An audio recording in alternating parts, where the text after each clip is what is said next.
সারা রাত নাম পা একটা ঘুম দিয়া ফজরের নামাজ পড়লাম, নামাজ পড়ে পরে আর একটু ঘুমাইলাম, ঘুমাইয়া দেখি বালা ফসর হয়েছে। পরে উঠলাম, উঠতে শরীরটা মেজমেজ করতেছে, গোয়াল ঘরের দিকে যাই, ছাগল আছে মুরগি আছে এটিরে চারণ লাগবো। অন্য ছাগলটারে ছাড়লাম, কালা ছাগলটারেও ছাড়লাম, চাইলে কালা ছাগলের একটা বাচ্চা আছে, পরে বাচ্চাটা আইতাছে, আয়া দুধ খাইতাছে। আর কইতাছি মুরগিটি সাইরা দিই, মুরগিটি ছাড়লে সারা রাতের উবাস, এটিরে দুইলা চাউল দিই মিলেমিশে কানো কাক। পরে বড়িয়াও ছাগল চাউল খাইতাছে, মুরগিও চাউল খাইতেছে। পরে বেসায় কতন বড় দিলাম, দিয়া হাইরা পরে দেখতাছি এরা কিবা চাউল খাইতেছে।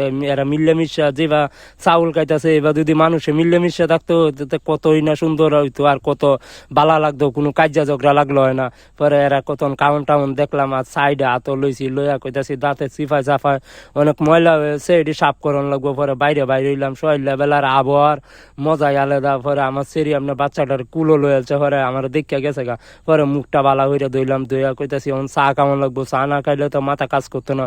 পরে রান্না করে আয়া চাটা বানাইলাম, বানায়া এরা আমি এনে আইসি, আয়া দেখতাছি কেলা কিবা কিবা খাইতাছে। পরে কতন বড় কেল টেল করে দেখলাম। আর সোয়াইল লেবেলা উঠার মজাই আলাদা। সবাই সোয়াইল লেবেলা উঠবেন, এটাই বাস্তব। I love you.